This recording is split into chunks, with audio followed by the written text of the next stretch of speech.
no vamos a diseñar ningún sistema operativo, pero tener los conocimientos, ¿sí?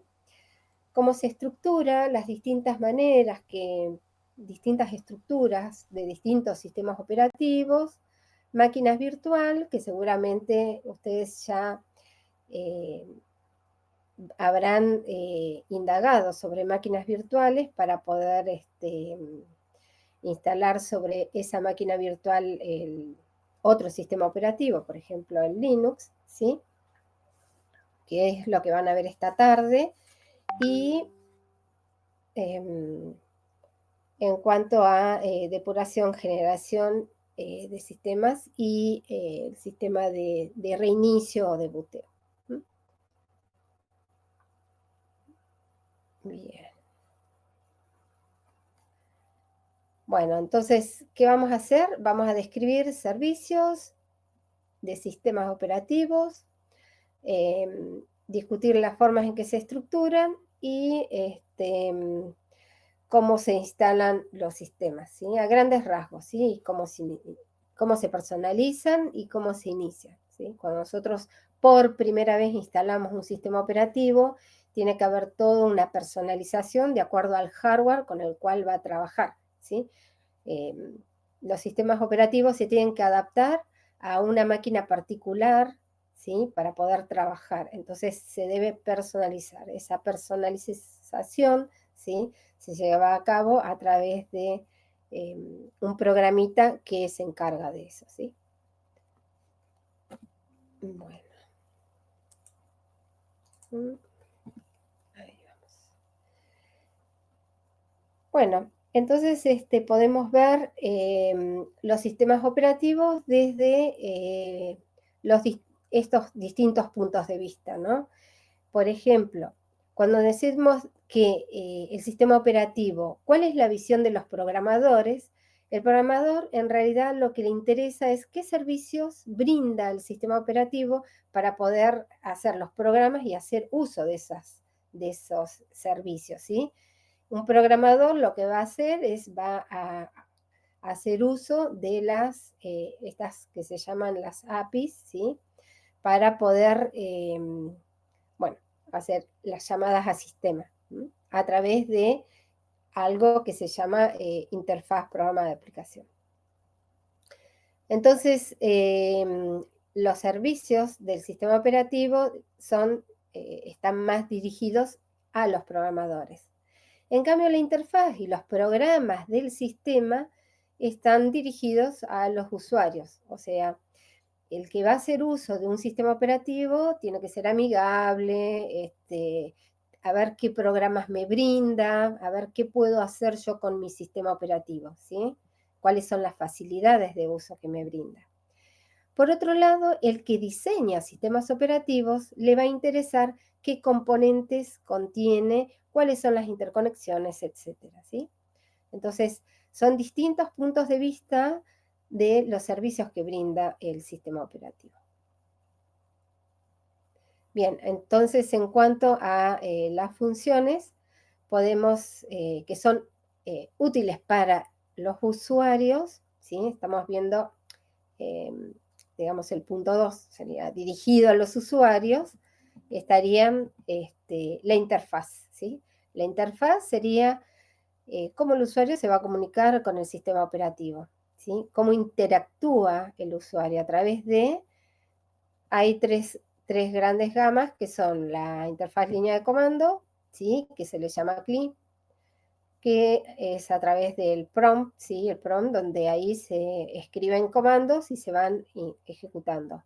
Es un intérprete, ¿sí? Por eso se llama interfaz línea de comando.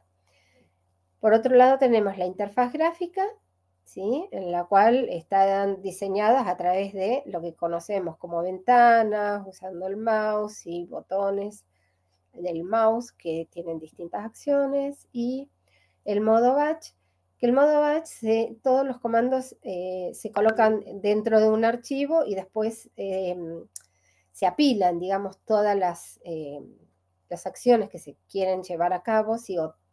Y a partir de ahí se van atendiendo los pedidos, digamos, por lotes.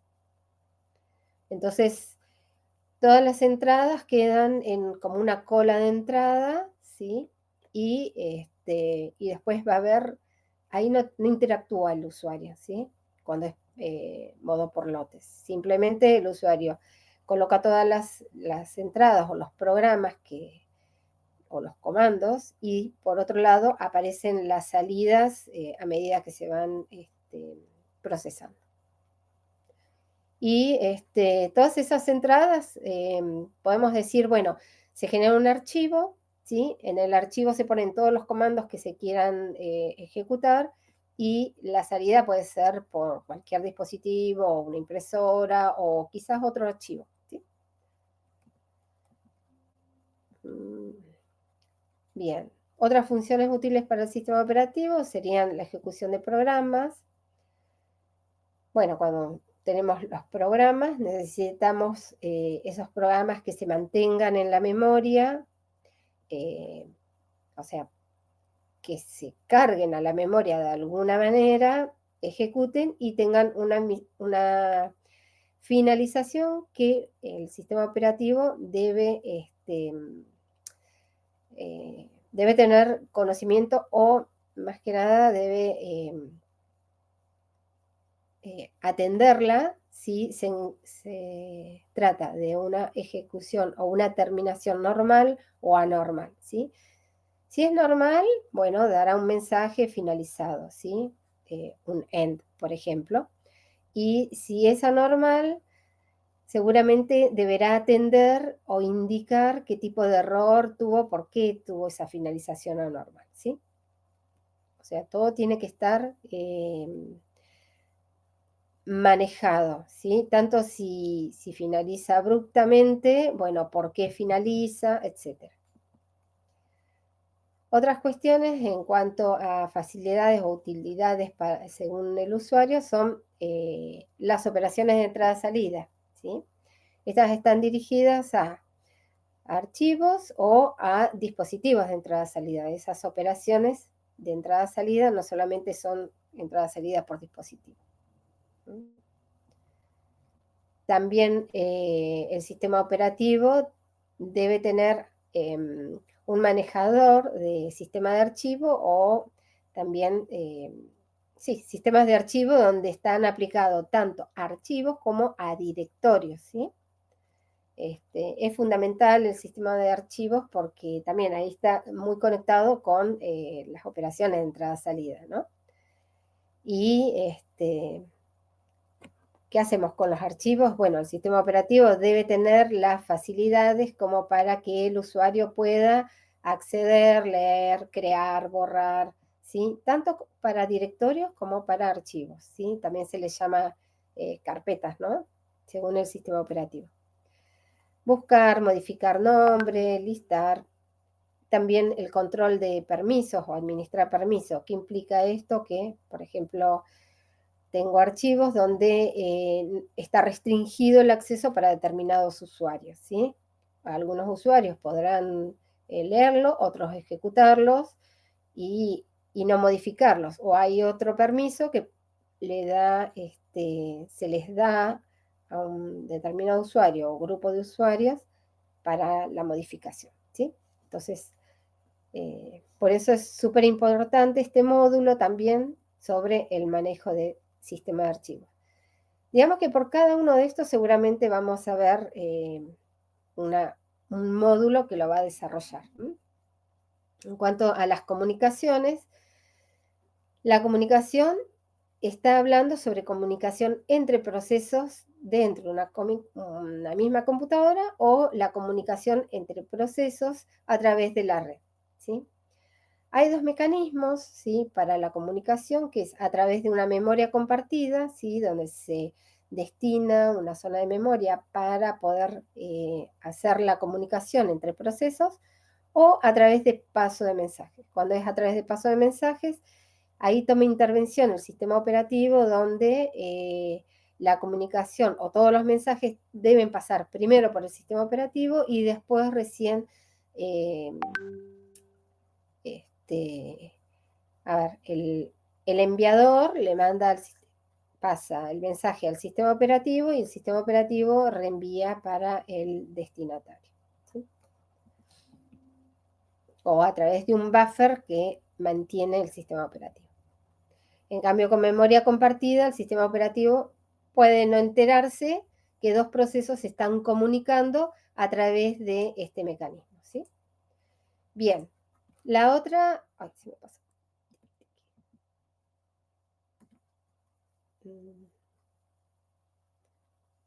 Para atrás.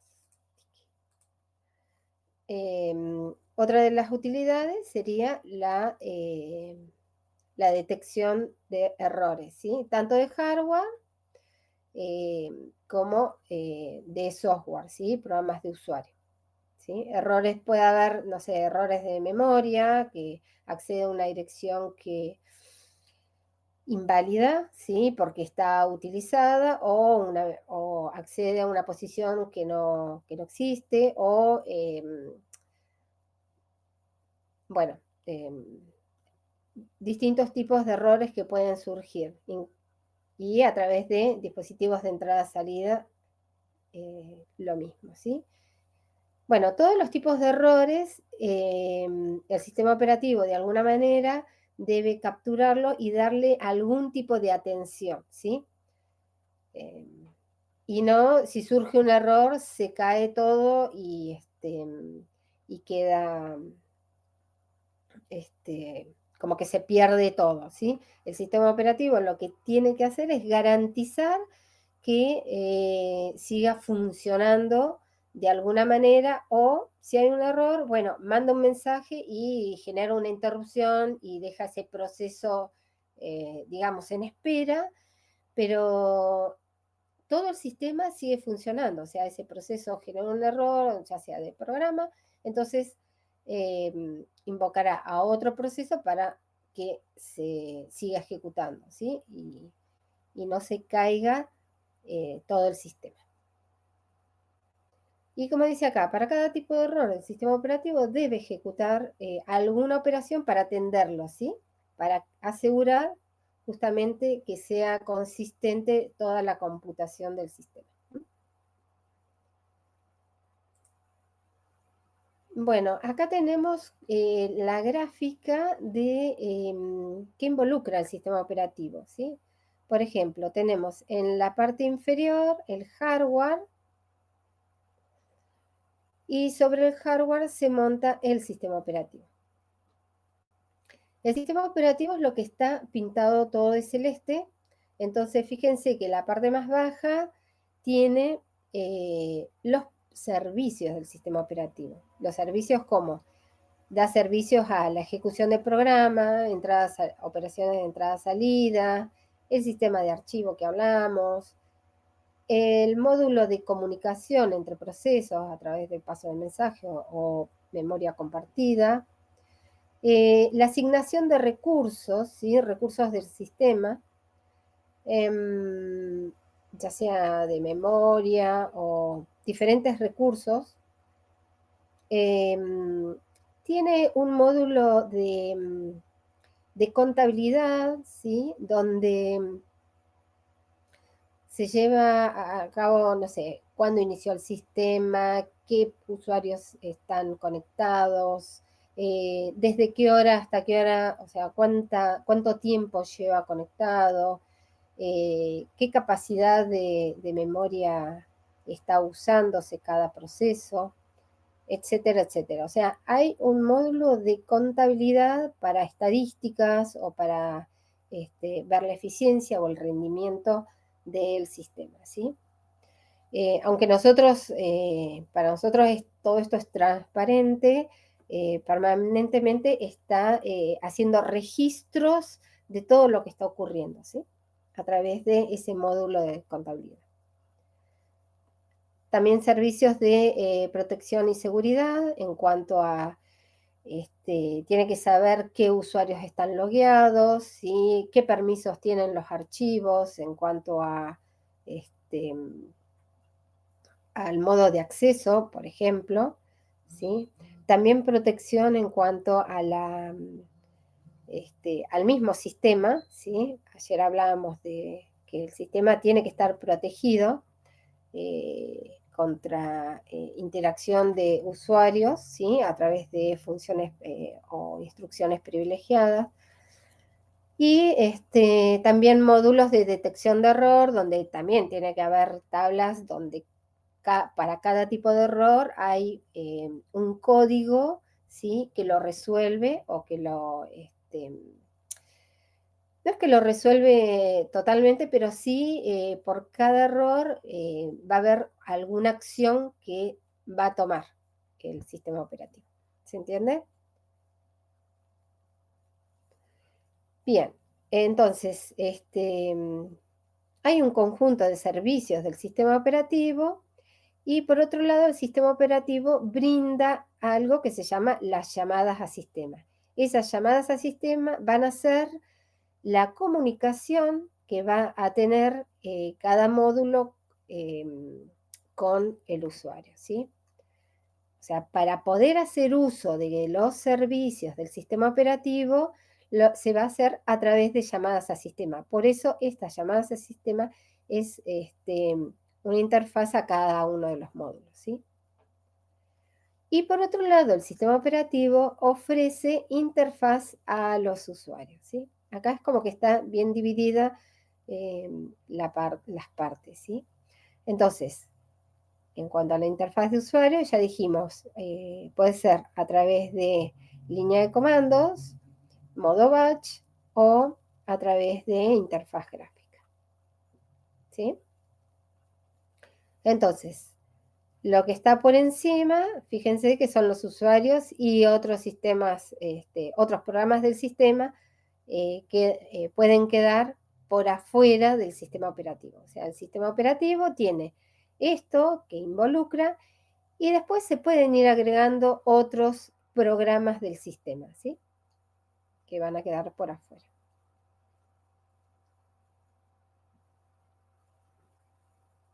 Bueno, entonces, como seguíamos, ahí en la gráfica, vieron que existe, además de los mencionados, otro conjunto de funciones y dice para garantizar la eficiencia del propio sistema, como sería, como es la asignación de recursos, la contabilidad, la protección y la seguridad, ¿sí?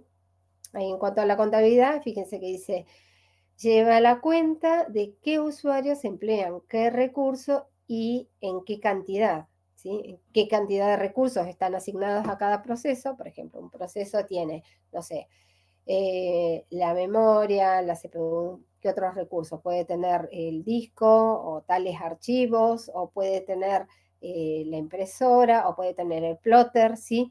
Tiene distintos recursos asignados, ¿sí?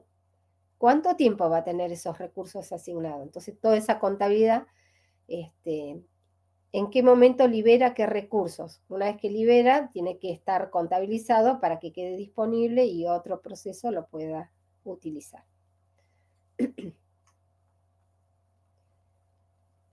Bueno, y en cuanto a la protección, dicen, cuando están ejecutándose varios procesos de manera concurrente, bueno, los procesos entre sí no deberían interferirse entre ellos, ni tampoco interferir al sistema operativo, ¿sí? Entonces, toda esta protección, digamos, la maneja el sistema justamente para garantizar que ocurra que no ocurran estos problemas, ¿no?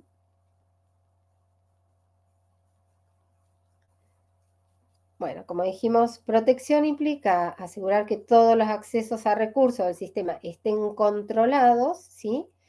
Y en cuanto a la seguridad, el sistema necesita que los usuarios que intervengan o tomen parte estén logueados de alguna manera, estén autenticados con una contraseña, un tipo de permiso de acceso, ¿sí?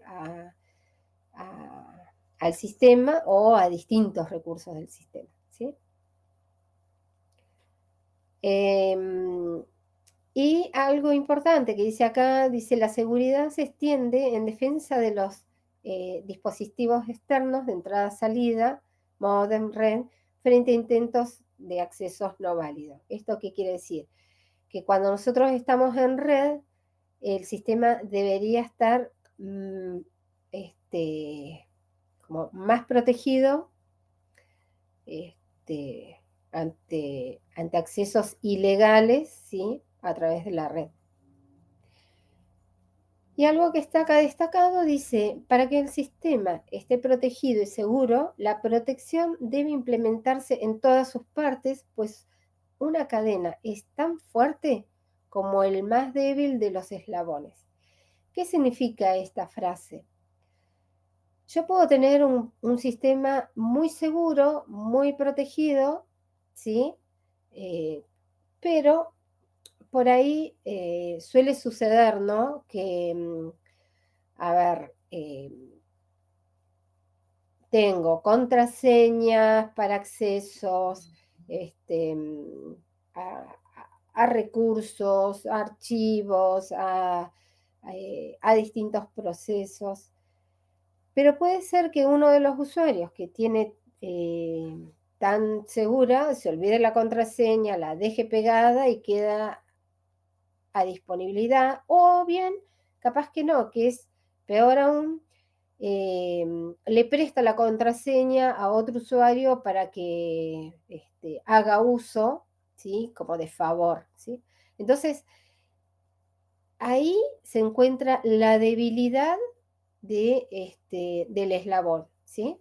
O sea, yo puedo tener todas las contraseñas o las claves lo más segura, pero si yo presto la clave, ahí ya queda vulnerable el sistema. ¿Se entienden? A eso se refiere esta frase, ¿sí? Bien, ¿vamos bien hasta ahora? Perfecto. Bueno, seguimos.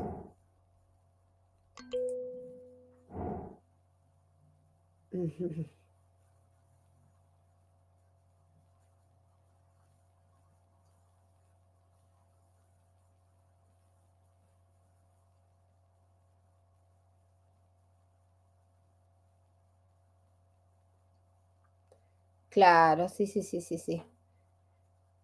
Sí, eso vamos a ver en cuanto después a las distintas capas de seguridad eh, que, que puede, cómo se van a implementar, ¿sí? Este, pero bueno, a eso se refería la frase. Bueno, entonces, como dijimos, acá hay un ejemplito, ¿sí? De eh, un intérprete de comandos, ¿sí? Llamado CLI, ¿sí? Por las siglas interfaz línea de comando. Es un programita que lo que me permite es obtener, digamos, la directiva y ejecutar el siguiente comando, ¿sí? O sea, obtener y ejecutar el comando que se ingresa. Se implementa, podemos tener dos formas de implementar a través de que el intérprete ya tenga el código que resuelve ese comando, o bien puede ser que el código esté dentro de los programas de sistema, ¿sí? Si el código está dentro de los programas de sistema, yo voy a tener un sistema operativo más flexible y un intérprete de comandos más pequeño, ¿sí? A medida que yo necesito más funcionalidad, ¿sí? A través de línea de comandos, yo voy a poder ir instalando, ¿sí? Haciendo llamadas e instalar eh, los distintos llamadas a sistema o los distintos comandos, perdón, supónganse que yo eh, escribo un comando y me dice, no, ese comando no lo puede resolver porque no está. Entonces, eh, no está dentro del intérprete, ¿sí? El código, tiene que salir a buscarlo. Entonces, instalo nuevos eh, comandos que no se encuentran. O sea, ¿qué hace? Los trae del conjunto de los programas del sistema. Un sistema operativo puede tener varios intérpretes de comandos, ¿sí? El conjunto de todos los intérpretes de comandos se le llaman shell, ¿sí? Varias shells tiene. Entonces, dentro de la shell podemos tener Bourne shell, C shell, bueno, ahora se me fueron los nombres de las distintas shells, ¿sí? K shells. Bien. ¿Qué más? Bueno, y esto me permite un intérprete flexible, ¿sí? Un intérprete pequeñito donde es fácil la portabilidad. Y acá hay un ejemplito, ¿sí? No sé si se alcanza a ver. A ver si yo hago tiqui, tiqui. Ahí. ¿Sí? Por ejemplo, acá está el prompt, donde están las directivas, acá. Y acá, por ejemplo, aparece W. W sería el comando que me pide los usuarios que están los usuarios que se encuentran ahí conectados, ¿sí? Quienes están en la red. Acá, por ejemplo, tenemos otro comando que aparece rm file.txt. rm sería borrar o remover, ¿sí?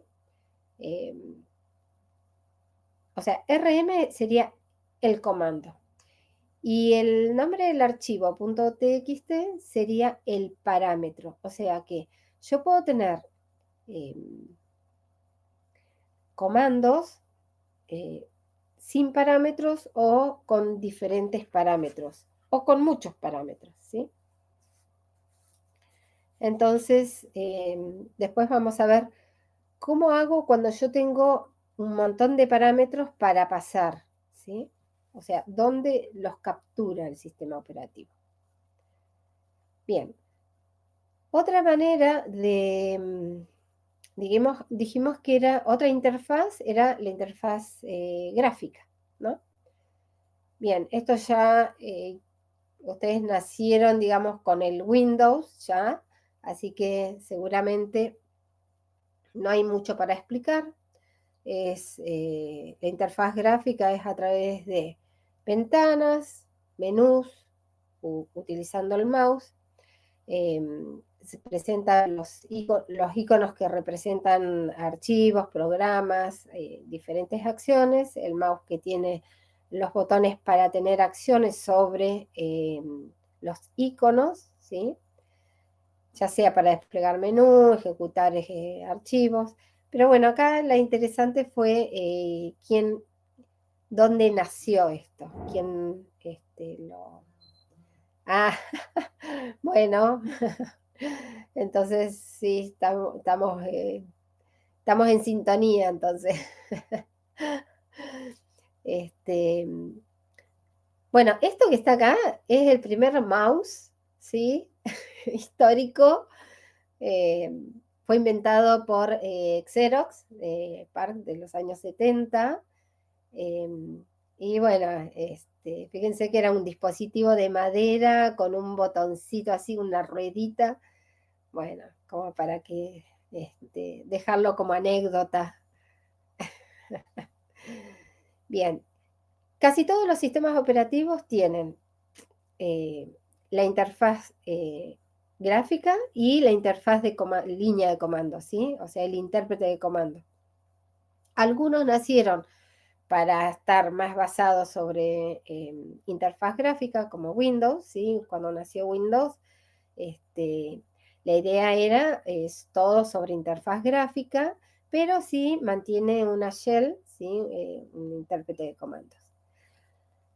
Apple, Mac OS X, tiene como interfaz gráfica Aqua y Ahora soporta también, o sea, a partir de la Mac OS X, comenzó a soportar también un kernel, porque está basado bajo sistema operativo Linux, perdón, Unix, con sus shells, ¿sí? Los Unix con sus shells disponibles. Y Solaris inicialmente es fuertemente con línea de comandos, pero luego se incorpora las interfaz gráficas, ¿sí? A través de el Java Desktop y KDE. Bueno, es un poco como para ir viendo como distintos sistemas operativos nacieron más focalizados con uno u otro interfaz de usuario, ¿sí? Bueno, ahí está una imagen de interfaz gráfica muy viejita, porque ya hoy en día está más cambiado, pero bueno, era sistema de ventanas, ¿sí? Como para tener la gráfica de línea de comandos, la gráfica de interfaz gráfica, y acá tenemos otra tendencia que ya es interfaz en 3D, ¿sí? Donde podemos mover a múltiples ventanas o escritorios. Bueno, esta está en Fedora, sí, es de Linux, Core 6, un Core 6. Bien. ¿Se acuerdan que en la gráfica que habíamos visto, donde aparecían arriba de todo, tres tipos de interfaz gráfica, tres tipos de interfaz de usuario, donde teníamos línea de comando, modo batch y interfaz gráfica? Luego aparecían las llamadas a sistema y por último los servicios del sistema operativo. ¿Mm? Bien, entonces en cuanto a las llamadas a sistema, estos son programas que el sistema operativo provee. Están escritos en lenguaje de alto nivel, pero los primeros estaban escritos en assembler, ¿sí? Que era re complicado. O sea, están escritos a muy bajo nivel. Luego del bajo nivel, ahora aparecen los escritos en alto nivel, pero en C o en C++. Bueno, hoy en día son generalmente accedidos por esta interfaz programa de aplicación, ¿sí? Donde agrupa, ¿sí? Las distintas llamadas a sistema, o sea, nosotros utilizamos más las APIs antes que una llamada a sistema en particular, ¿se entiende? Entonces, conocemos o hay tres tipos así a grosso modo, tres tipos de APIs: las APIs de Windows, ¿sí? Win32. ¿Sí se entiende lo que estoy diciendo? Las APIs contienen las llamadas a sistema. Entonces, cuando nosotros decimos llamadas a sistema, incorporamos las APIs y estas ya las tiene incorporadas, ya las reconoce. Las APIs que son de sistemas operativos Unix, Linux o las Macs o SX, que son las APIs POSIX, ¿sí? Las POSIX están diseñadas o mantienen las especificaciones que están en la IEEE, ¿sí? Seguramente si vieron arquitectura de computadoras, ahí deben haber visto las especificaciones de la IEEE. Bueno, entonces están basadas en esas normas para que quede de una manera más unificada, ¿sí? Establecidas esas APIs, las APIs POSIX. Y por otro lado tenemos las APIs Java, que son para manejar con máquina virtual, la Java Virtual Machines, ¿sí? Bien, acá tengo una llamada a sistema, un ejemplito. Cuando se produce una llamada a sistema, por ejemplo, copiar un archivo a otro archivo, ¿sí? Entonces necesito un archivo fuente y un nombre de archivo fuente y uno destino, ¿sí? Cuando se hace una llamada sistema, por ejemplo, copy, ¿sí? De A a B, se despliega un conjunto de llamadas a sistema, ¿sí? Una secuencia de llamadas a sistema. Por ejemplo, todo esto es transparente a lo que está ocurriendo, pero para que ustedes vean que todo el trabajo que se hace por cada llamada a sistema. Por ejemplo, dice, adquiere la entrada el nombre del archivo, ¿sí? O sea, necesita el nombre del archivo de entrada, ¿sí? Luego lo escribe en el prompt, ¿sí? O lo muestra en pantalla. Luego acepta la entrada. Luego necesita el archivo de salida, o sea, adquiere el nombre del archivo de salida, entonces lo escribe en el prompt de la pantalla, acepta la entrada. Después, ¿qué más aparece acá? Abre el archivo de entrada, o sea, el fuente, el source. Pero si el archivo no existe, ahí tiene que capturar o abortar o decirle qué pasa. Me manda algún mensaje seguramente. Si está todo bien, crea el archivo de salida, y si el archivo de salida, o sea, tiene que crearlo porque ahí tiene que copiar la información. Si el archivo de salida existe, entonces no puede crear sobre el mismo archivo, ¿se entiende? Otra vez tiene que atender ese error. Aborta la operación de copia, sería. Pero algún mensaje tiene que salir.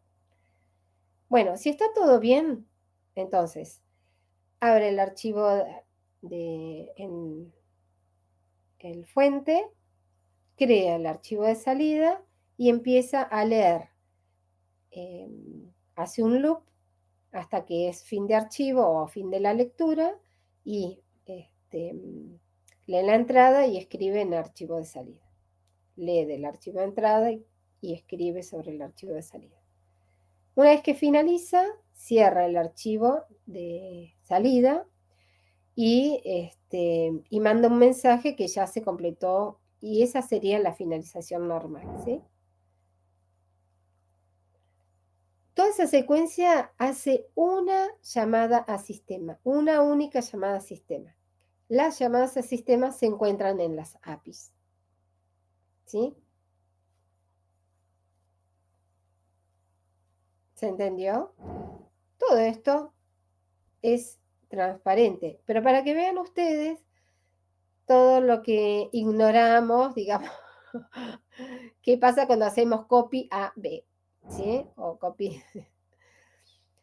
Exacto, sí, cuando nosotros hacemos, es como cuando nosotros incorporamos una librería, ¿sí?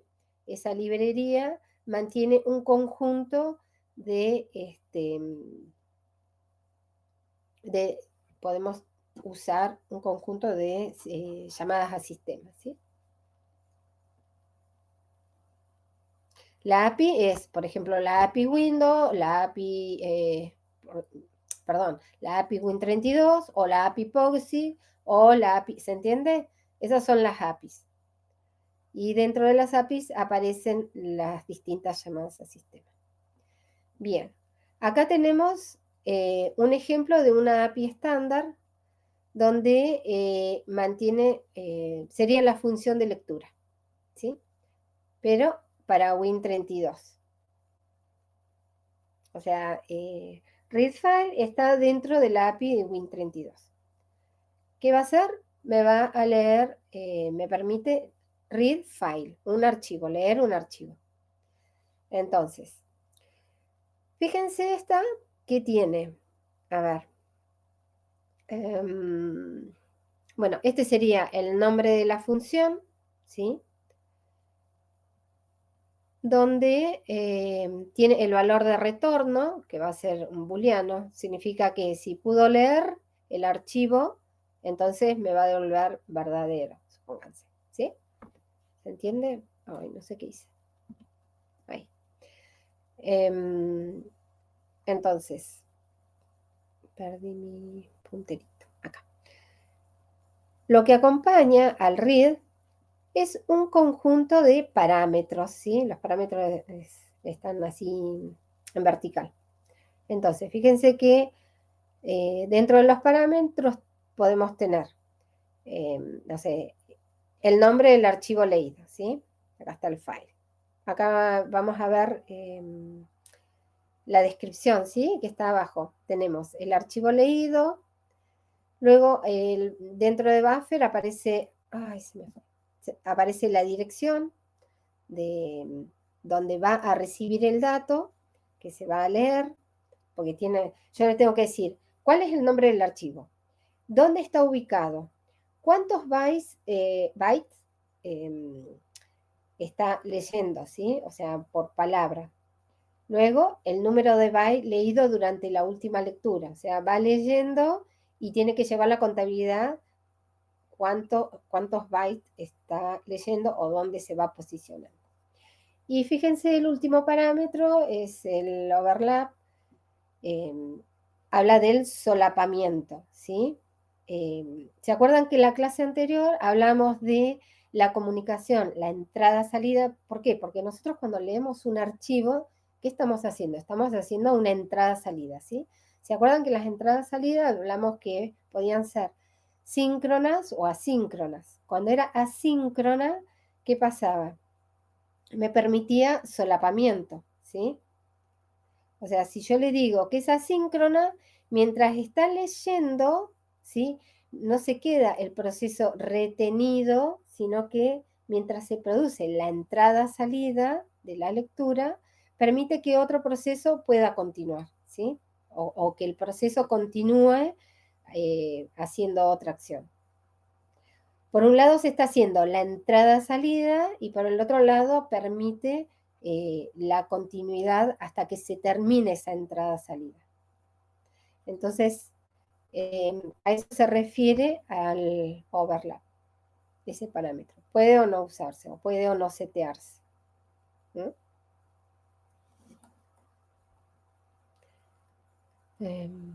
Bueno, fíjense que es otro ejemplo, ¿no?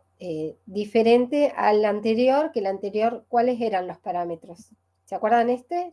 ¿Cuáles serían los parámetros? ¿Qué me puede decir?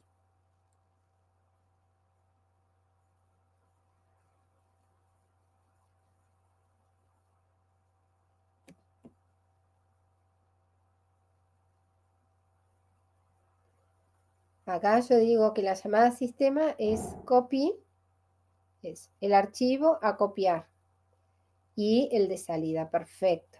O sea que la llamada sistema sería el copy. Copy a B, una cosa así, ¿sí? Entonces A, B sería el nombre de A, el nombre de B, serían los parámetros que tiene la llamada sistema copy. Y esta llamada sistema además tiene más parámetros. Y hay otras llamadas de sistemas que tienen mucho más parámetros, ¿sí? Bien. Después vamos a ver cómo pasamos esos parámetros, ¿sí? ¿Quién los captura?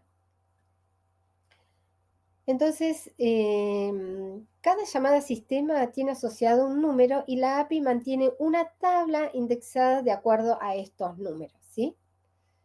Entonces,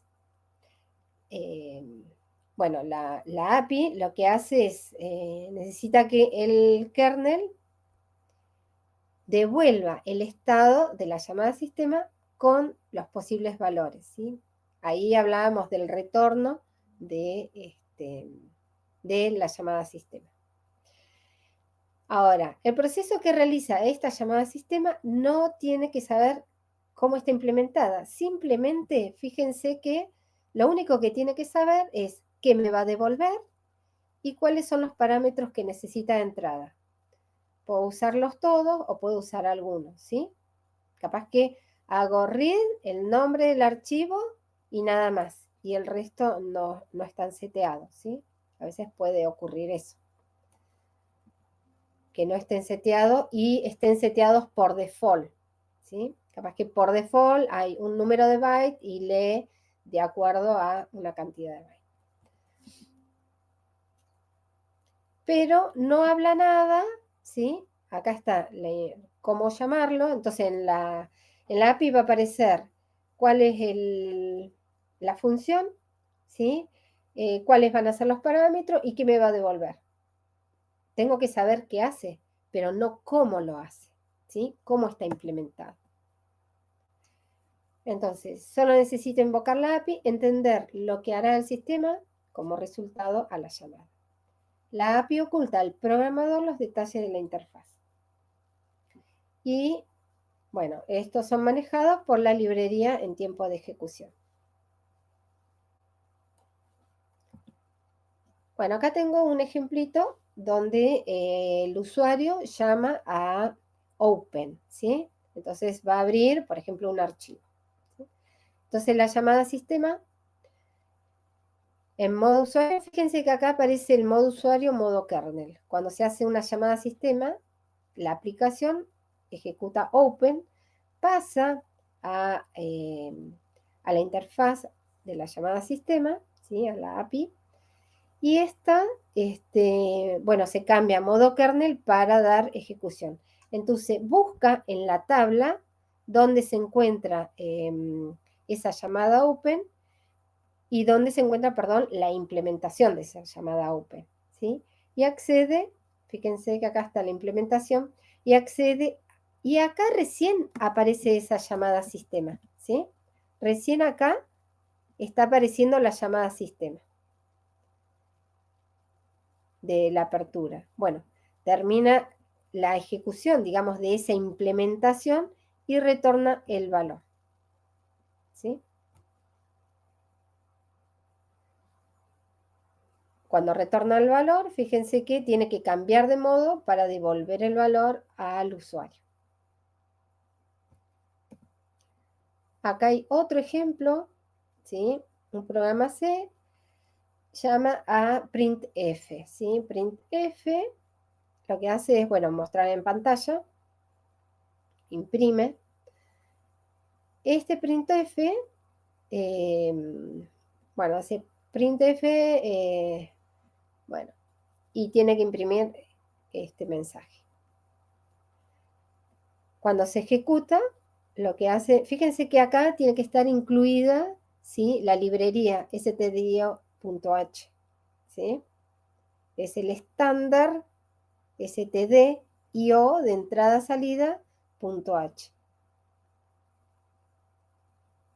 Entonces, teniendo esta librería, entiende el printf. Si no tuviera esta librería, no, por más que le pongan printf, ya me va a dar el error.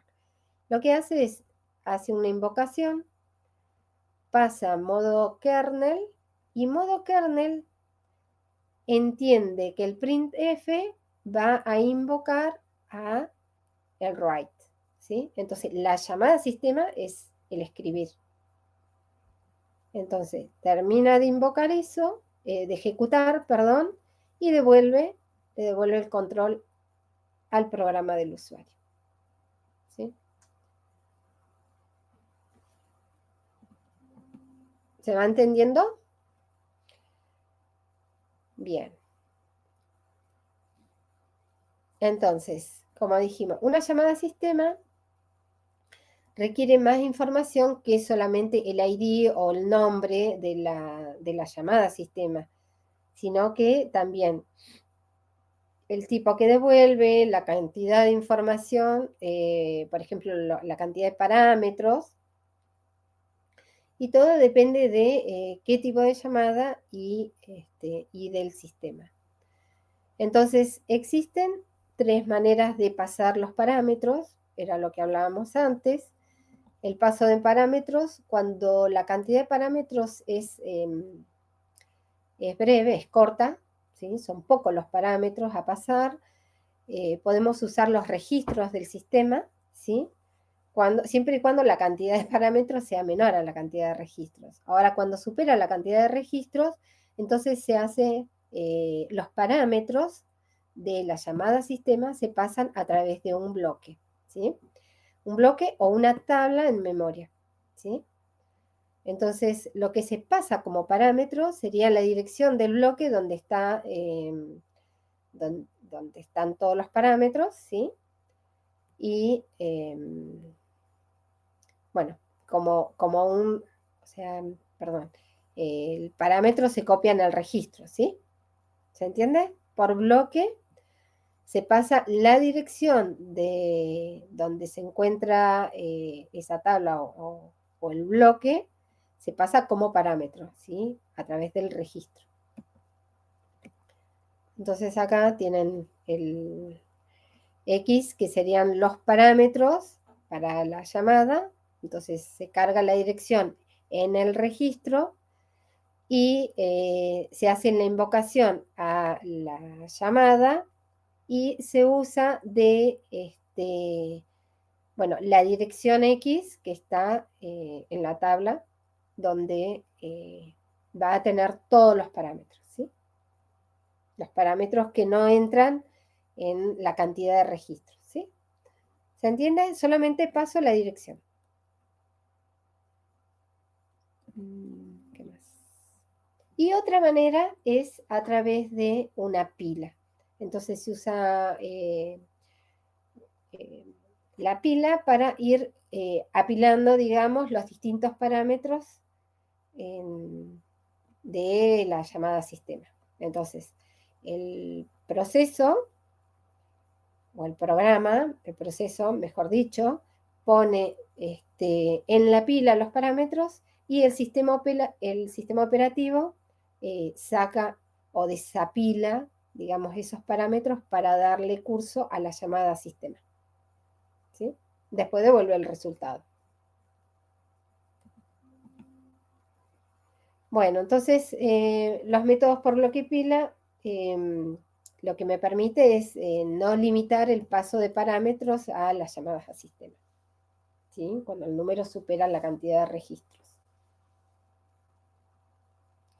¿Vamos bien hasta ahora? ¿O los estoy corriendo?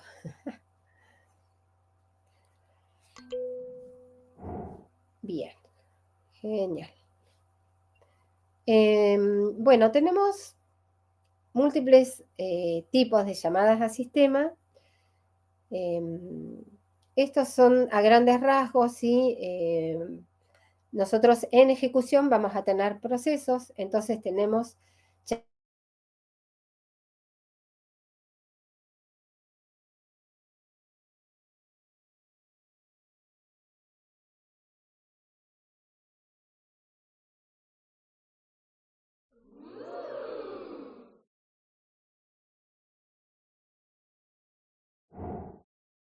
¿Se cayó?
Ahora sí.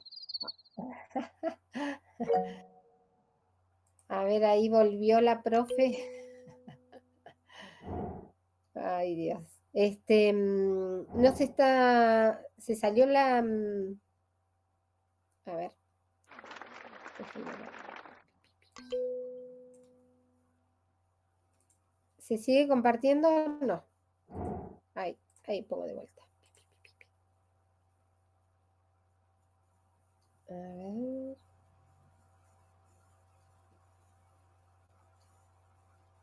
Chicos, ¿ustedes están viendo la pantalla? Como yo no lo estoy viendo. Sí, sí. Ah, genial. Bueno, entonces,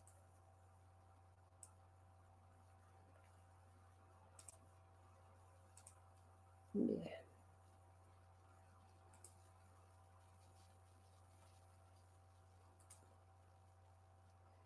Bueno, cualquier cosa ustedes me avisan, porque yo es como que no veo, sí. Ahora sí.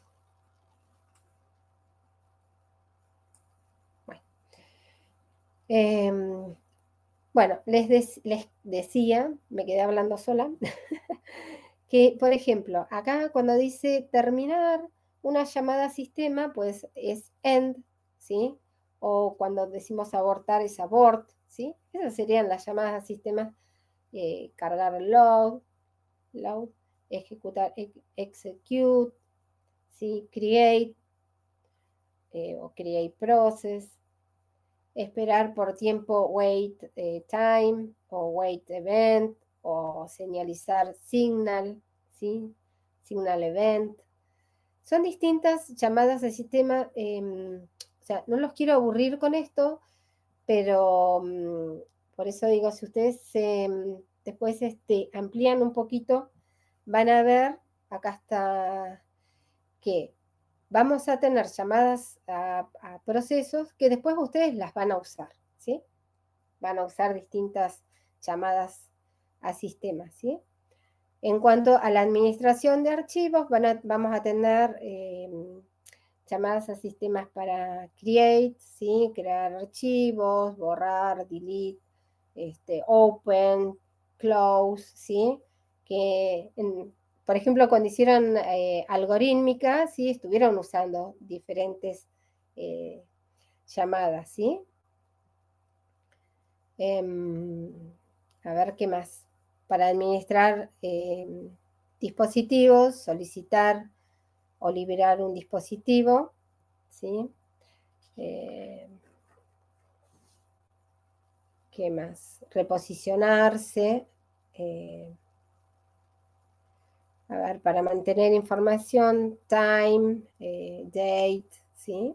Distintas llamadas a sistemas para administrar dispositivos. Tenemos llamadas a sistemas para mantener la información. Y bueno, para la comunicación, por ejemplo, enviar y recibir, send, receive, o connect, ¿sí? Disconnect. Bien. Acá tienen ejemplos de llamadas a sistema para que comparen ustedes, ¿sí? En cuanto a control de procesos, para manejar archivos, manejar dispositivos, ¿sí? Fíjense que Windows eh, pone una combinación de palabras para decir a qué se refiere esa llamada sistema, ¿sí? En cambio, Linux o Unix, a veces uno tiene que estar más empapado en el sistema para recordar, digamos, los comandos, ¿sí? Estos los van a usar después ustedes, ¿sí? Fork, cuando crean un proceso, fork crea un proceso. En Windows van a tener que poner create process, ¿sí? Bueno, así, o create file para, para abrir un archivo y acá simplemente open. ¿Mm? ¿Se ven?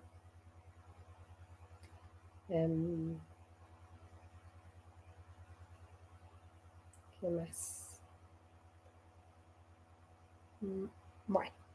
Bueno, esto se los dejo, o sea, les queda como un ejemplito de los distintos servicios o las distintas llamadas al sistema que ustedes ya las han usado seguramente en las distintas asignaturas, ¿sí? No sé si hicieron programación orientada a objeto, ¿sí? Ahí también deben haber usado distintas llamadas al sistema, donde ya se empaparon con estas, o sea, o sin saber bien qué estaban haciendo, estaban usando librerías. Bien. Por otro lado, o sea, nosotros dijimos, por un lado tenemos llamadas a sistema, ¿sí? Y por otro lado, el usuario lo que más se relaciona son con los programas del sistema, no tanto con las llamadas al sistema. O sea, las llamadas al sistema más con el programador, ¿sí? Y los programas del sistema están más relacionados con el usuario. ¿Se entiende? Entonces, los programas del sistema proveen un medio para el desarrollo y la ejecución de programas, ¿sí? Pueden ser divididos para manipular archivos, dar información de estado, modificar archivos, dar soporte a los lenguajes de programación, carga y ejecución de programas y comunicación. Entonces dice, la visión que tienen la mayoría de los usuarios del sistema operativo está relacionada con los programas del sistema y no con los system call, o sea, las llamadas al sistema.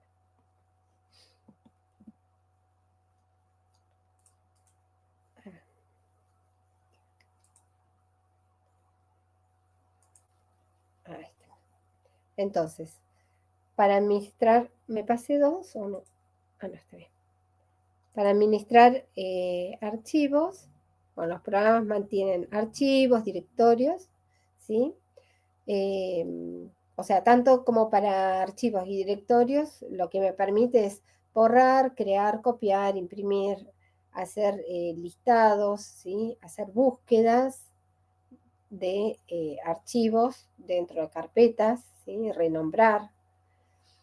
En cuanto al estado, ¿sí? Son programas que me permiten acceder a fecha, hora, cantidad. O sea, los programas del sistema obviamente usan llamadas al sistema, ¿sí? O sea, todo está relacionado.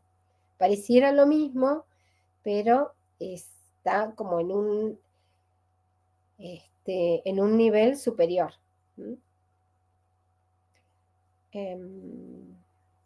Bueno, pero en detalle de rendimiento, bitácoras, mecanismos de depuración, inicio de sesión, por ejemplo.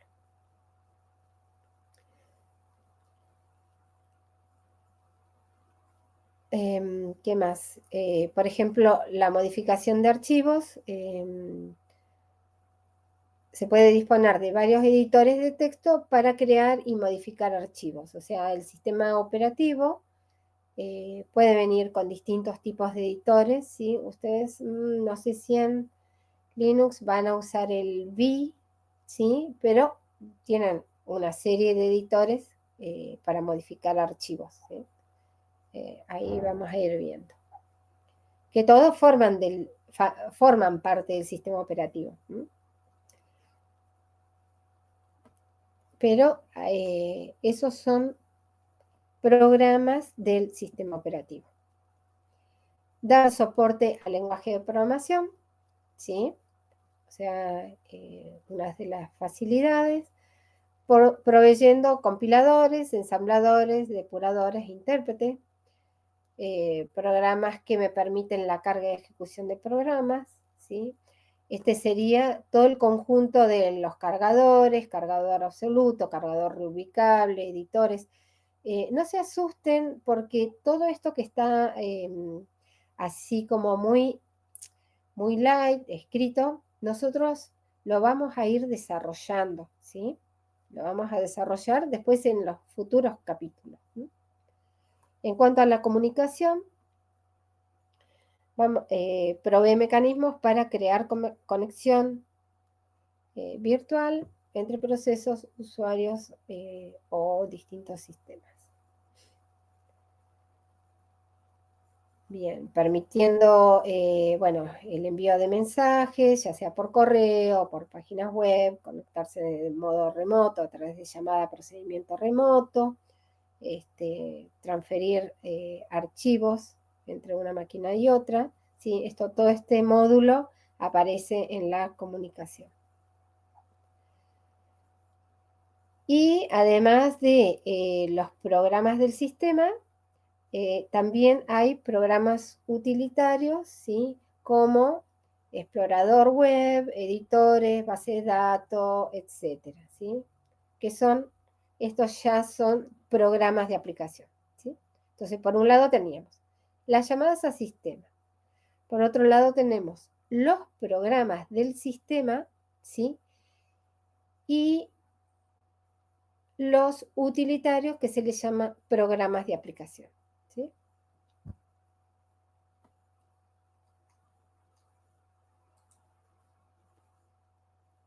Bien. Y esto un poco habla sobre el diseño e implementación de un sistema operativo, ¿sí? Quienes diseñan los sistemas operativos, ¿se acuerdan la clase pasada que hablábamos de que hay sistemas operativos destinados a monousuario, otros destinados para hacer sistemas dedicados, otros para hacer sistemas para trabajar en mainframe, ¿sí? O para comunicarse a través de grandes computadoras, ¿sí? Otros sistemas operativos donde trabajan con terminales bobas y hay un servidor que o trabaja como maestro esclavo, ¿sí? Donde entonces, para distintos tipos de sistemas operativos, ¿sí? Ya sea multiusuario o distribuido o monousuario, ¿sí? Porque si es monousuario va a tener unos requerimientos. Si es dedicado, si es propósito general, o si es dedicado, o si es tiempo real. Entonces, cuando se diseñan los sistemas operativos, se piensa para qué se va a diseñar, ¿sí? O sea, cuál va a ser el objetivo. Entonces, de acuerdo a eso, debe tener una estructura interna diferente para cada sistema operativo. ¿Se entiende? Entonces, de acuerdo al hardware y al tipo de sistema, ¿sí? Como está detallado acá, se debe especificar los requisitos, ¿sí? Cuáles son los objetivos del usuario y cuáles son los objetivos que vamos a tener para el sistema, ¿sí? Entonces, focalizándonos, supónganse que es dedicado, entonces, si es dedicado, por ahí no va a ser lo mismo los objetivos del usuario que si es un sistema operativo de propósito general, ¿sí? Entonces, objetivo del usuario habla de un sistema operativo que va a ser, que se va a ajustar al usuario, ¿sí? Fácil de entender, confiable, seguro, rápido, ¿no? Pero, si el objetivo del sistema, ¿sí? El sistema operativo debe ser fácil de diseñar, implementar, mantener, flexible, obviamente confiable, libre de errores, eficiente, ¿sí? Entonces, se deben especificar estos requisitos de diseño. ¿Sí? Bien, y un principio muy importante es la separación del mecanismo y la política, donde el mecanismo me va a decir cómo hacerlo y la política decide qué debe hacerse, ¿sí? Entonces, si yo tengo una buena separación, lo que me permite esto es flexibilidad, porque, a ver, las decisiones de, no sé, de las políticas, si cambian las políticas, o sea, qué debe hacerse. A ver, vamos a pensar en un ejemplo. Por ejemplo, cuando se planifican los procesos, supónganse que le vamos a dar prioridad a los procesos que tienen mucha entrada-salida, ¿sí? Y a los procesos que tienen poca entrada-salida o mucho procesamiento, le vamos a dar menos prioridad, ¿sí? Entonces, esa sería una decisión política. Vamos a darle más prioridad a tales procesos, los que tienen entrada-salida frecuente, y a los y a los otros procesos le vamos a dar más baja prioridad. Es una decisión política. Ahora, el mecanismo es cómo se asigna la prioridad. ¿Se entiende? Entonces, el mecanismo de cómo asignar la prioridad, si está bien separado de la política, puede cambiar la política, ¿sí? Y con el paso del tiempo hay otras decisiones políticas, ¿sí? Se les da prioridad a otros procesos. ¿Se entiende? Pero el modo en que le vamos a asignar la prioridad no debería cambiar. ¿Sí? ¿Se entiende más?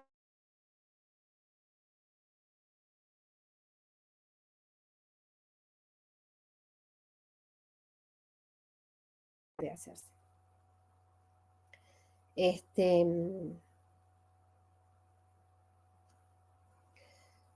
Entonces, fíjense acá dice, los sistemas operativos basados en microkernel llevan al extremo esta separación, implementando un conjunto básico de componentes primitivos independientemente de las políticas, ¿sí? Permite agregar políticas y mecanismos avanzados en módulos del kernel. O sea que hay sistemas operativos donde mantienen un microkernel que tienen lo básico para que funcione ese sistema operativo, ¿sí? Y a medida que se necesita, puede implementarse otras funcionalidades, pero en el kernel, en otros módulos del kernel. Bien, y ahí surgen las distintas estructuras de los sistemas operativos. Entonces, bueno, la idea, dice, es dividir la tarea en componentes más pequeños en lugar de tener un sistema operativo monolítico. ¿Qué significa un sistema operativo monolítico? Que es un gran sistema operativo que tiene todas las funcionalidades en el kernel. ¿A qué se refiere a todas las funcionalidades? A ver si yo puedo ampliar esto, si me permite. Tiki, tiki. Bueno, fíjense acá, dentro del sistema operativo voy a tener las llamadas a sistema, las llamadas a archivos, perdón, las llamadas a sistema, el sistema de archivo virtual. ¿Se está escuchando mal, no? Bueno. Díganme si me escuchan, porque por ahí. Sí, se escucha bien. Ah, bueno, listo. Ahí. Este es un sistema operativo monolítico donde el kernel mantiene un sistema de archivo, perdón, las llamadas a sistema de archivo virtual. Bueno, acá está el sistema de archivo normal. Acá es la comunicación entre procesos, ¿sí? Otro módulo. Memoria virtual. Este es el planificador de procesos. Acá tienen el despachador, es el que trabaja con el planificador, donde le asigna los procesos a la CPU, ¿sí? Para que se ejecuten. Acá están los drivers de dispositivo, ¿sí? ¿Qué significa? Que tiene toda la funcionalidad, está dentro del kernel. Eso es un sistema operativo monolítico, ¿sí? Bien, por el otro lado tenemos acá, a ver si lo puedo mover, tiki tiki, sí. Acá tenemos un sistema operativo basado en microkernel. ¿Qué implica? Que en el kernel ahora vamos a tener, fíjense que acá dice modo kernel. El kernel va a tener la funcionalidad mínima, lo básico, ¿sí? Entonces, tiene comunicación entre procesos, pero lo básico, ¿sí? Lo básico. Y después deja en modo usuario como programas del sistema, ¿sí? Pero están en modo usuario, aplicaciones para comunicación entre procesos. Después tiene el kernel, la memoria virtual y los planificadores de proceso. Y en modo usuario tiene el servidor Unix, los drivers de dispositivo, el servidor de archivo, ¿sí? Entonces fíjense que los programas de aplicación se comunican acá a través de la aplicación, pero toda esta comunicación se lleva a través de paso de mensajes, ¿sí? ¿Se acuerdan que para que haya una entrada-salida, ¿sí? Ya sea una aplicación, tiene que haber pasado primero por el sistema operativo? Pero para que se ejecute el sistema operativo que está en el kernel, tiene que existir esta comunicación de paso de mensajes. Bueno, acá este microkernel lleva al extremo, digamos que esto tampoco es bueno, ¿sí? Porque todo el tiempo tiene que estar, o sea, todo el tiempo va a tener que requerir funcionalidades que están en modo usuario. Entonces, para ejecutar, por ejemplo, aplicaciones de comunicación entre procesos, tiene que pasar a modo usuario y luego pasar a modo kernel para ejecutar. Y así. Permanentemente tienen que hacer el cambio de modo, ¿sí? Fíjense que esto forma parte del sistema operativo, pero están en modo usuario. Y por otro lado, acá aparece otra estructura de un sistema operativo híbrida, ¿sí? Donde, si bien mantienen el microkernel la funcionalidad básica, algunos de los servicios o de los programas del sistema operativo pasan a formar parte del kernel. O sea, además de este microkernel que es básico, por ejemplo, los drivers forman parte del kernel y la aplicación de la comunicación entre procesos. Y deja, por ejemplo, el servidor de archivos fuera del kernel, ¿sí? La implementación estamos hablando, ¿no? Bien, esto sería un sistema operativo híbrido.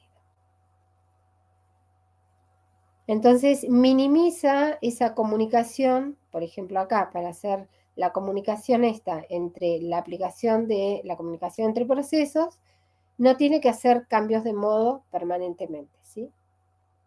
¿Se acuerdan? Modo usuario, mono monitor para poder hacer la ejecución, ¿sí? Bien. Bueno, antiguamente, bueno, DOS fue diseñado como un sistema operativo monousuario, ¿sí? Ese sistema operativo, si bien aparecía un modo estructural, digamos, aparecía como una estructura así de módulos, bueno, no sé, ahí alguien me había dicho que sí había tenido contacto con DOS. ¿Qué pasaba con DOS? DOS tenía, por ejemplo, los módulos así en capas y lo que me permitía era que bueno, la comunicación de los distintos módulos, todos los módulos se comunicaban entre sí, pero podían hacer modificaciones, o sea, no estaba como encapsulado, ¿sí? No existía el modo usuario, modo monitor. Entonces era muy vulnerable. Yo recuerdo que era normal que supónganse que hubo un error, un programa de aplicación podía tener acceso a, no sé, a la BIOS, ¿sí? Y bueno, hacer algún cambio involuntario, obviamente, y bueno, rompíamos y quedaba, y se rompía el sistema operativo, o sea, dejaba de funcionar correctamente. Lo normal que era, bueno, no anda el sistema operativo, o sea, anda todo mal, instalo nuevamente. O sea, yo me acuerdo que si empezaba a fallar, bueno, se instala nuevamente y ya empieza a funcionar de vuelta. Pero era re normal eso. ¿Por qué? Porque no había esa protección de modo, ¿sí? No tenía esa estructura de división modular encapsulada.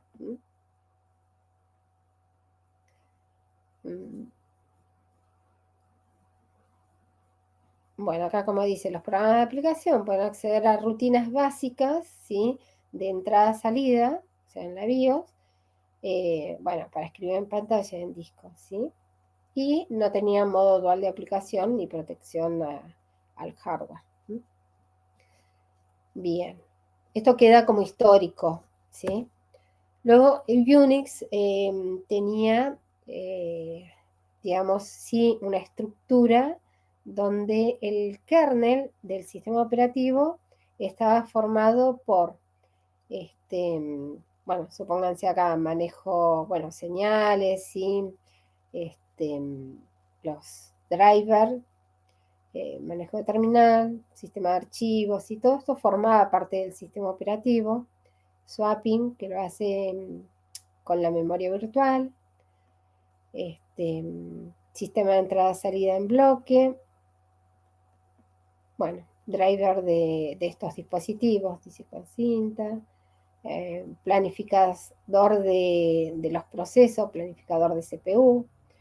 Esto es para memoria virtual, sí, reemplazos de página, demanda de página, todo esto es para memoria. Todo esto son módulos para memoria virtual, ¿sí?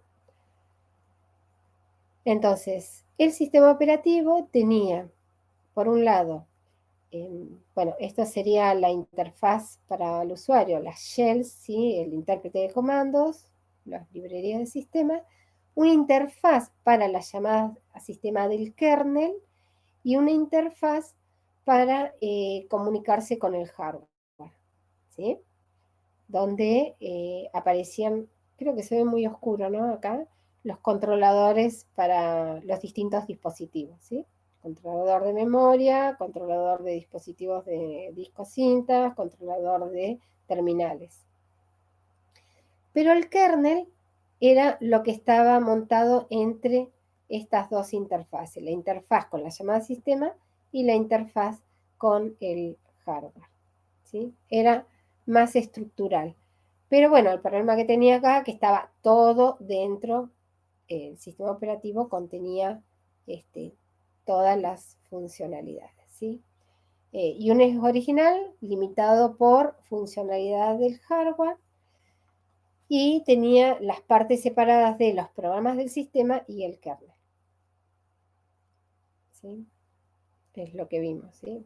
Todo lo que está por debajo de las interfaz de la llamada sistema y por encima del hardware forma parte el kernel. Y como les dije, es una enorme cantidad de funcionalidad en un solo nivel. Bueno, acá tenemos otro enfoque que es el por capas, donde cada capa, la capa inferior es el hardware y cada capa usa las funcionalidades de la capa superior. El problema que tiene este enfoque por capas, ¿sí? Que también se le llama cebolla, era definir bien qué capa va a estar más interna y qué capa más externa, ¿sí? Porque ese era un problema de diseño, ¿sí? De estas. Y cada capa debería estar bien, bien definida y es poner a la capa superior, digamos, como una interfaz para que se usen las operaciones definidas, ¿sí? O sea, definidas para su uso, pero no se sabe nada cómo están implementadas, ¿sí? El problema que tenía este enfoque por capas era que para poder acceder a una capa más interna, sí o sí tenía que pasar por todas las capas anteriores, ¿sí? Y eso era un problema, ¿sí? Porque, o sea, cada llamada a sistema involucraba una carga adicional de moverse de una capa a la otra, ¿sí?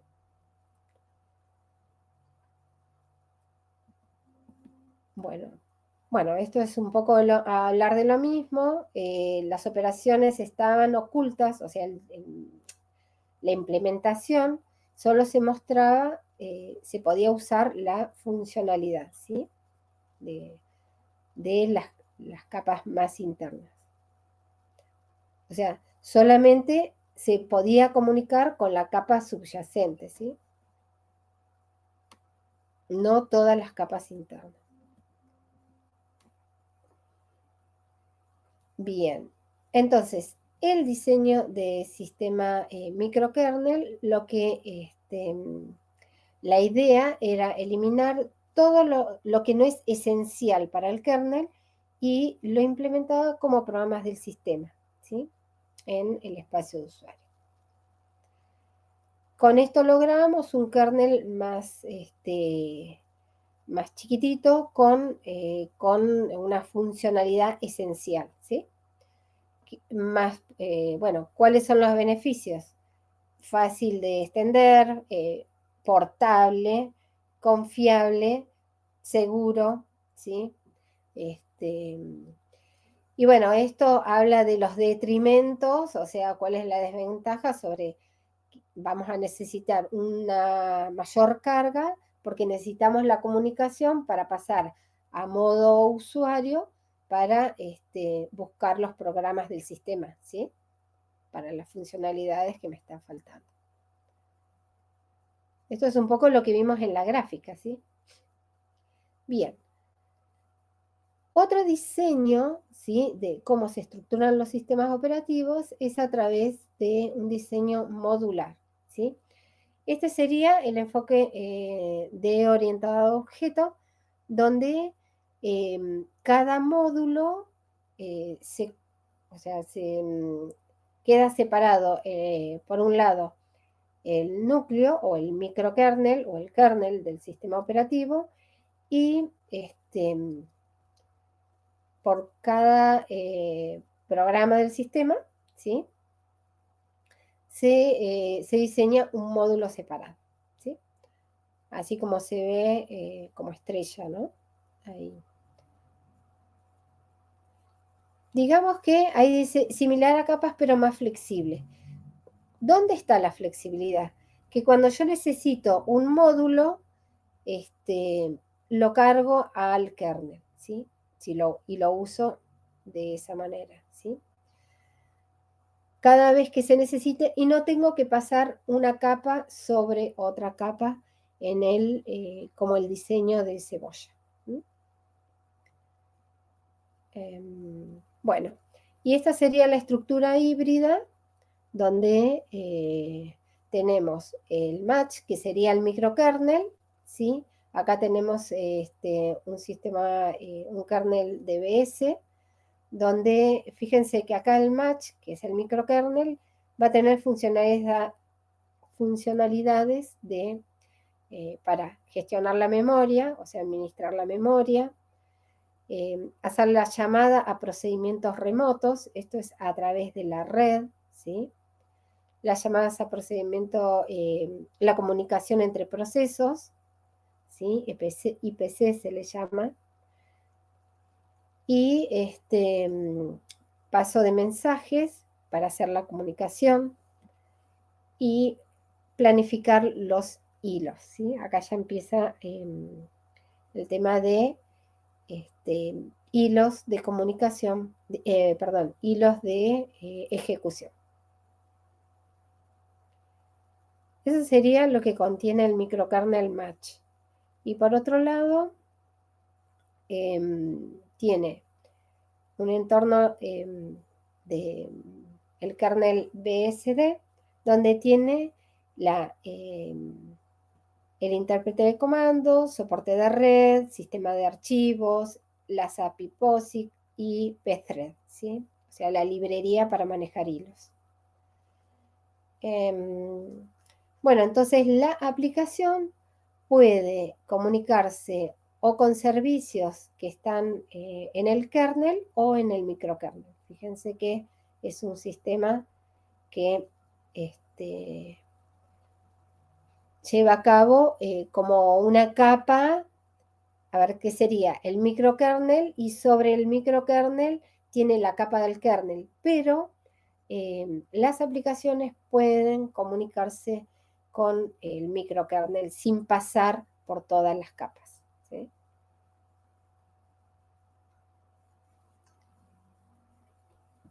Bien. Bueno, en cuanto a máquinas virtuales, sería otra visión, ¿sí? Una máquina virtual se diseña, digamos, para, para llevar a cabo el hardware del sistema, de todo el sistema o de mi computadora, tratarlo como un software, ¿sí? O sea, a nivel software. Entonces, lo que hace una máquina virtual se basa en el diseño por capas, ¿sí? Pero de manera lógica. Entonces, en la capa más baja tenemos el hardware. Y lo que hace una máquina virtual es, a nivel software, tomar todo ese hardware, que sería la CPU, la memoria, los discos, etcétera, todo el hardware, ¿sí? Y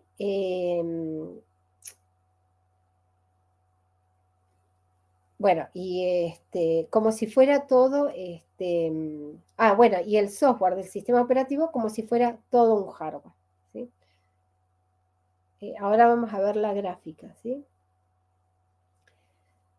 Entonces, lo que muestra al sistema es como si tuviese una máquina específica para cada uno de los usuarios. O sea, se pueden generar distintas máquinas virtuales sobre una misma máquina real, ¿sí? Entonces, el sistema operativo tiene varios entornos de ejecución diferentes. Cada uno puede tener un sistema operativo diferente, como si fuera una máquina independiente una de otra, ¿sí? Donde se muestra para cada máquina virtual su propia memoria, su propio procesador, etcétera, ¿sí? Bien. ¿Para qué usamos las máquinas virtuales? Bueno, podemos usarlas para probar distintos sistemas operativos o software, ¿sí?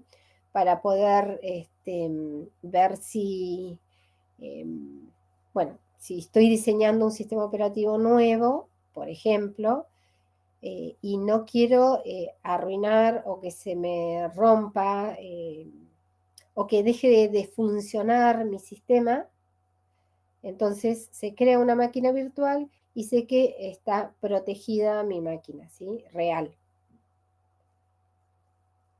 A ver.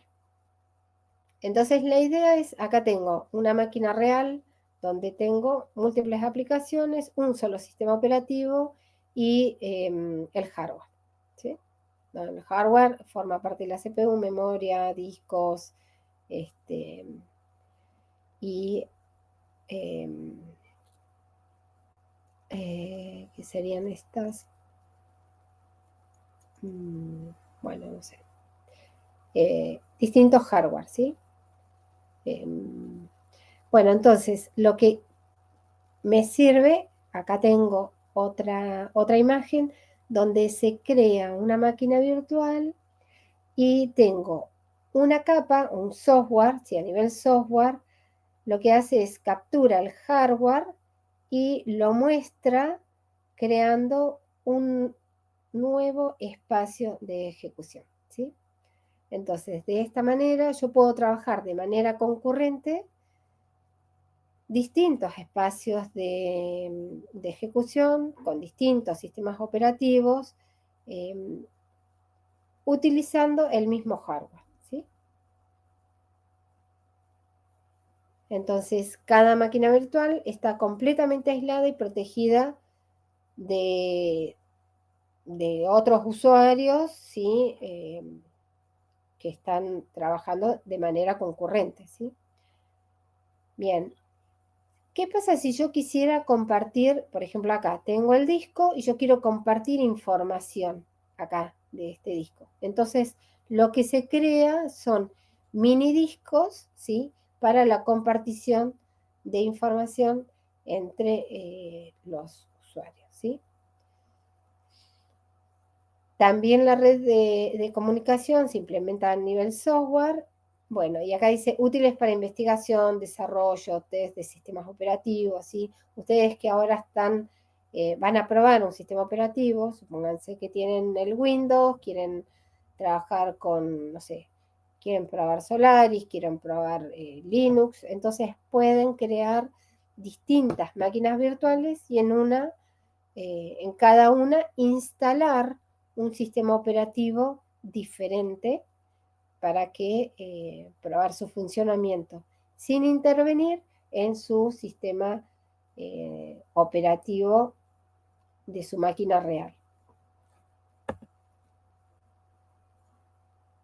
Bueno, acá tengo una máquina no virtual y acá tengo la implementación virtual sobre esta máquina real y tengo 3 máquinas virtuales.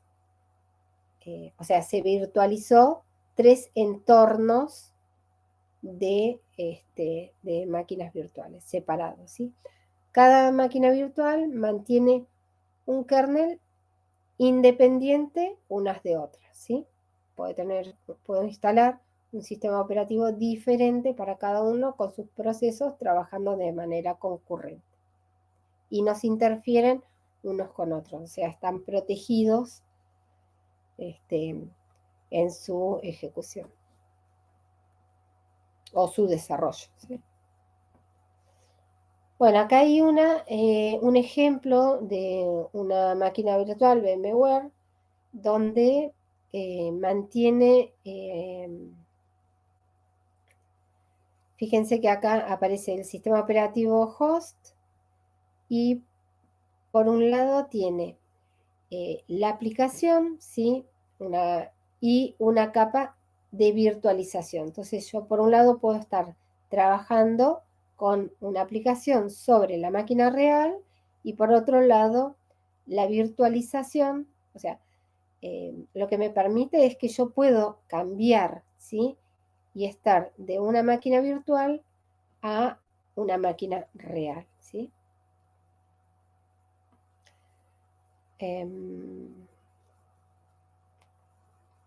Bueno, la máquina real se llama mi host, ¿sí? Y las máquinas virtuales se llaman huésped o guest, ¿sí? Y acá en el ejemplo que tenemos el sistema operativo BSD, ¿sí? Con su CPU, memoria y dispositivos virtual, ¿sí? Y la aplicación corriendo. Acá tenemos una Windows NT y en esta otra está corriendo un Windows XP, ¿sí? Cuando ustedes configuran la máquina virtual, les va a preguntar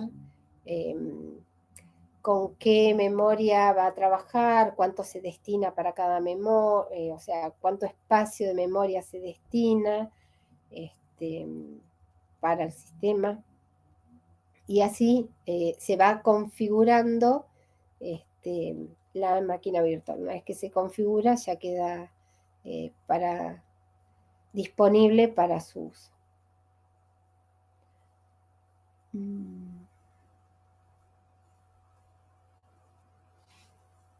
Bueno, no sé qué más.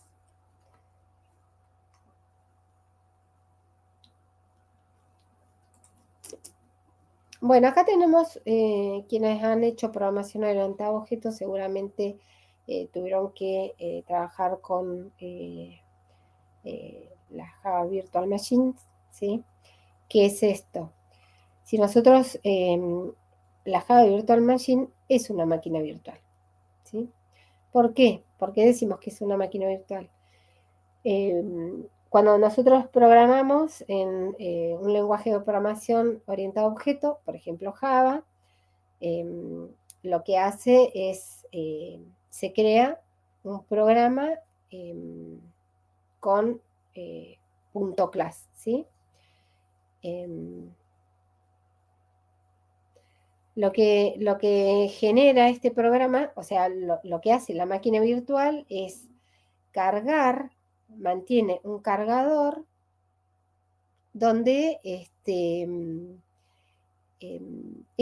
o sea, la máquina virtual lo que me permite es que se pueda correr en cualquier hardware, ¿sí? Independiente, un programa escrito en lenguaje Java, un programa escrito en .class, o sea, un punto class, un archivo .class, ¿sí?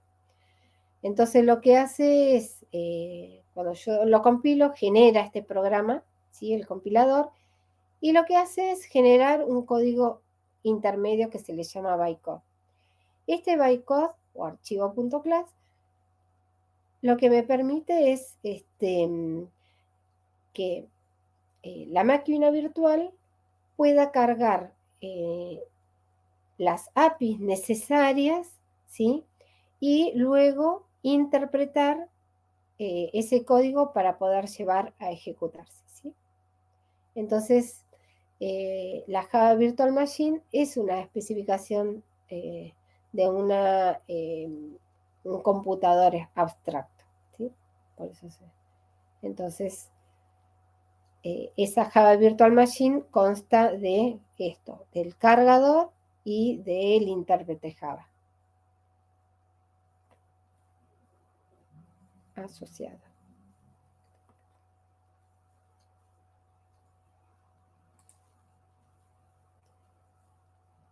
Bueno.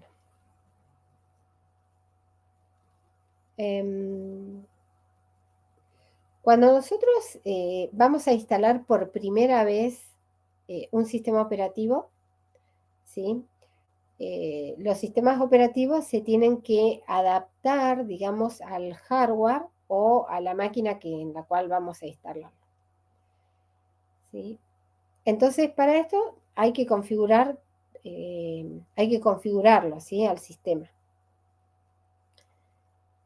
Entonces existe un programita que se llama SIGEN, que lo que hace es obtener toda la información del hardware, todas las especificaciones y setear el sistema, ¿sí? Entonces me va a determinar, por ejemplo, qué CPU se va a usar, qué opciones va a haber o tiene instaladas, cuál es la cantidad de memoria disponible, o sea, qué tipo de memoria también se va a usar, la planificación, los dispositivos que tienen instalados, las características, en cuanto al buffer, tipo de planificador con el cual se va a trabajar. Nosotros vamos a trabajar, por ejemplo, ahí vamos a tener un módulo donde vamos a ver distintos tipos de planificadores, ¿sí? Ya les había comentado, por ejemplo, tenemos un planificador FIFO o round robin o el planificador del tiempo más corto primero, o el planificador por prioridad, con cuánta cantidad de procesos se puede trabajar, número de procesos, el tamaño del buffer. Son distintos parámetros que se van a ir seteando. Bueno, y esto lo lleva a cabo este programita que se llama SIGEN, ¿sí? Que se va corriendo y va seteando y va configurando ese sistema operativo. Entonces, una vez que tengo toda esa información, ya se crean, bueno, las tablas y los distintos módulos para que el sistema operativo después reconozca y cada vez que enciende el sistema operativo ya sabe o ya tiene seteado toda esa información para ser cargada, ¿sí? ¿Se entiende? Este programa SIGEN, digamos que se corre la primera vez que vamos a instalar el sistema operativo. A partir de ahí, ya una vez seteado, ya se configura el sistema operativo y queda listo para su utilización.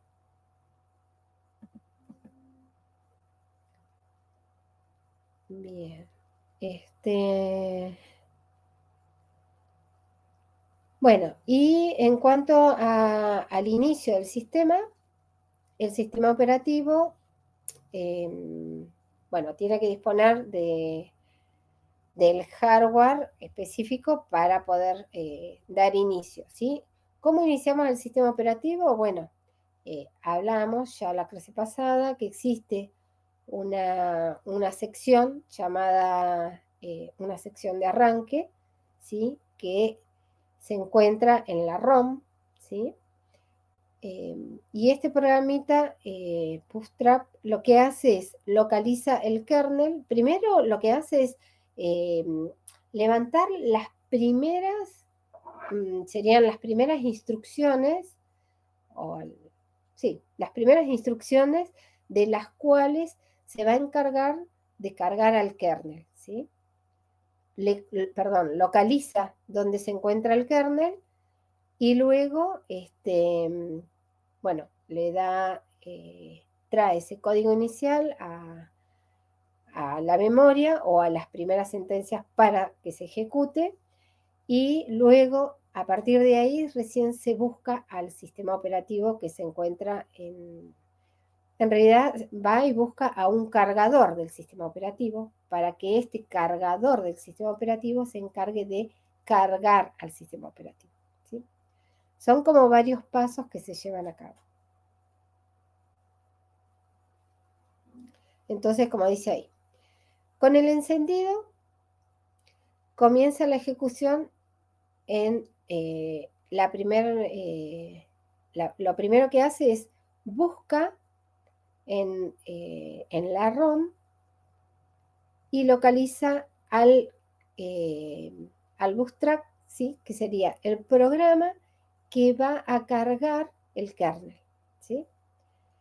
Ese cargador, en realidad, lo que tiene las primeras sentencias para localizar la zona de buteo del disco, que se le llama, bootlock, ¿sí? Y ahí se encuentra el cargador, ¿sí?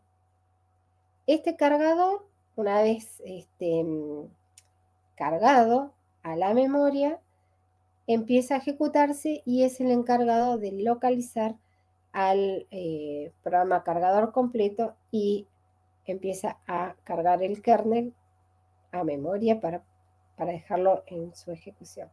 Una vez que se carga el kernel, ya queda funcionando y todo el tiempo el sistema operativo va a estar en su ejecución, ¿sí? En su plena ejecución.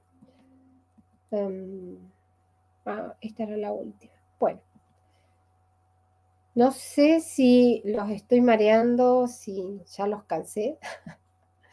A ver, hoy no interactuamos nada. Estaba como muy acelerada.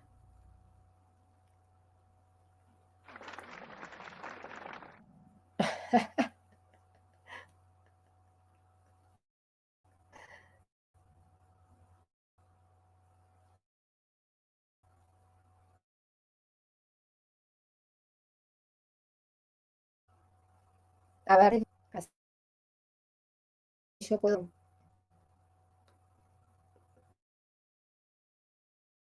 Bien, lo que puedo decir sobre la unidad o el módulo 1 y 2, los módulos son teóricos, no van a tener práctica. O sea, los trabajos prácticos son preguntas teóricas para que ustedes desarrollen, pero en realidad, por ejemplo, si vamos las llamadas al sistema, ustedes por ahí indaguen un poquito más, porque esas van a ser las que vamos a usar en las prácticas, ¿sí? De todas maneras, como es, están los trabajos prácticos y están las preguntas. No sé si ya sé si se los habilito, pero bueno, la idea era un poco ponerlos en como, como para que ya se inicien cómo se conforma el sistema operativo. A partir de ahí, nosotros los siguientes temas ya vamos a trabajar con cada uno de los servicios del sistema operativo, ¿sí? Entonces, vamos a tener, por ejemplo, el servicio que tiene la comunicación entre procesos, ¿sí? La planificación entre procesos. Entonces, el próximo módulo, que va a ser procesos, ya vamos a ver cómo se crean los procesos y cómo hace la CPU para que entren en ejecución, ¿sí? ¿Cómo es la vida de un proceso? Esa es una buena pregunta. Fecha de entrega del trabajo práctico 1. Años anteriores les hacíamos entregar los trabajos prácticos. Este año, si bien los trabajos prácticos los tienen que realizar para poder llevar a cabo un seguimiento de la teoría, ¿sí? Es para que ustedes estén empapados en los temas cuando ya tengan que rendir, eh, ya sea la promoción o el final, ¿sí? Sería la promoción o el final siempre son preguntas que se charlan en los trabajos prácticos, ¿sí? ¿Se entiende? Y para poder hacer los trabajos prácticos, ustedes tienen que ampliar un poquito con la bibliografía. Los trabajos prácticos no se los pedimos, no los tienen que presentar, pero sí es bueno que los hagan en, digamos, avanzando con la teoría y que pregunten las dudas, porque por ahí hay preguntas que son como para pensar o charlarlas, ¿sí? Hay otras que son, bueno, muy puntuales. Entonces, hay preguntas que son muy conceptuales y otras que son como para que razonen un poco qué es la situación que está pasando.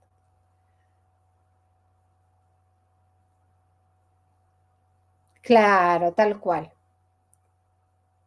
Exactamente.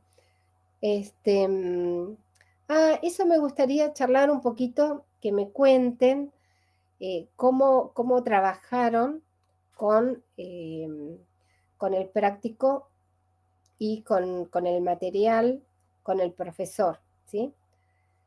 Por ejemplo, no sé qué días están teniendo ahí en Esquel los prácticos o qué días tienen clase. A ver, cuéntame un poquito.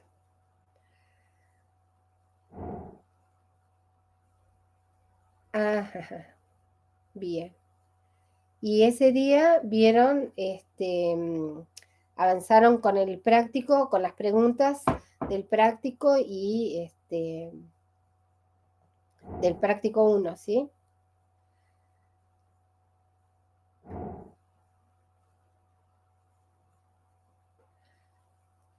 No sé por qué no se hace usuario el profe, porque yo le mandé un mail para que se haga usuario y le mandé la contraseña.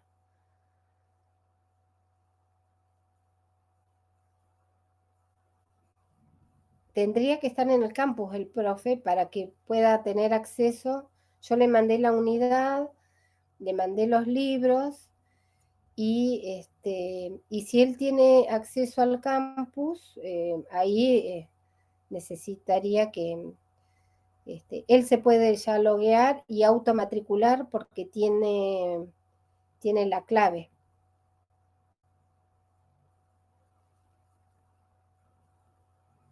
Ajá.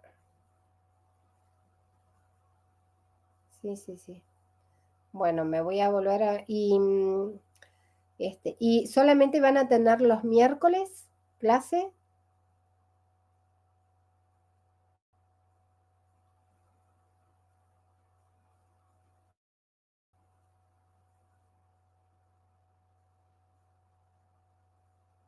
No sé qué arreglaron con Sebastián.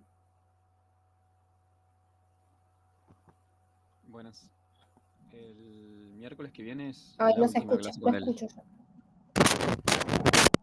¿Escucha?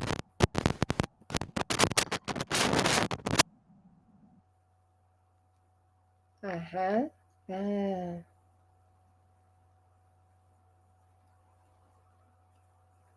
ah, ah.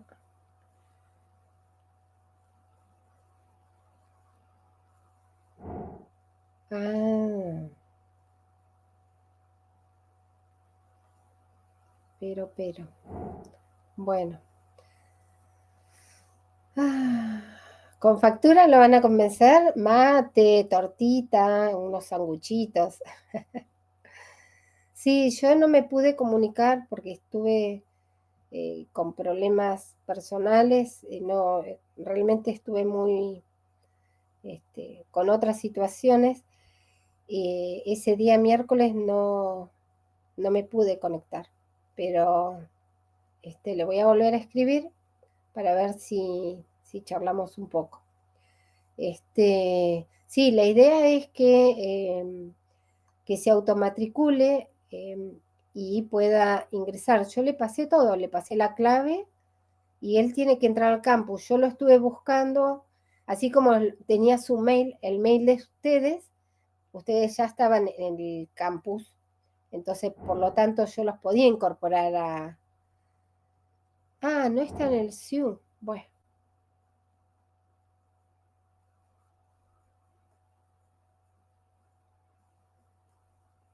oh, qué bacana.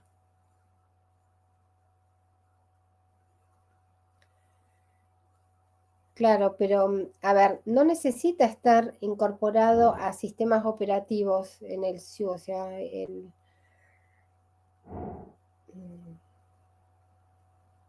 claro.